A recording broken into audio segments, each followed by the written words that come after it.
Enfin, aujourd'hui, une recette simple, efficace, super bonne et surtout économique. Si vous avez du pain rassis, du pain dur qui est là dans vos placards depuis des jours et des jours, voire des mois, vous pouvez en faire une recette, le fameux pudding. Prendre du pain rassis, du pain dur.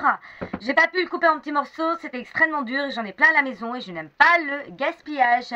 Avec ça, on va rajouter un demi-litre de lait tiède et on va le laisser ramollir.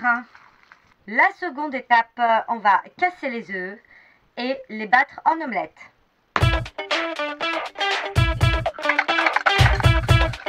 Une fois que le pain a bien ramolli, au bout de 10 minutes, avec le lait, on va rajouter les œufs qui sont battus.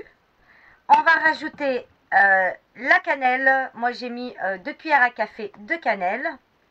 On va rajouter le sucre vanillé et le sucre en cassonade. Ici j'ai 2 cuillères à soupe. Et on va mélanger le tout. Donc c'est une recette ultra rapide. Tout ça mélangé, on va rajouter nos fruits des bois. Puisque je vais faire un pudding, vous pouvez rajouter des raisins secs, bien sûr, des fruits séchés en guimauve. Vous pouvez rajouter ce que vous voulez dedans. Ou ne rien mettre. Moi j'avais des fruits rouges en rade dans le frigo, il fallait bien que je les utilise. Le pudding, vous pouvez le cuire au micro-ondes pendant à peu près 10 minutes à puissance maximale. Vous regardez la cuisson si c'est bon. Ou alors vous pouvez le mettre 20 minutes à 210 degrés dans le four. Et voici, il est prêt. Moi, je l'ai mis dans une petite sauteuse Tefal, comme ça il ne va pas coller. Si vous le mettez dans un plat, vous beurrez bien le plat de tous les côtés.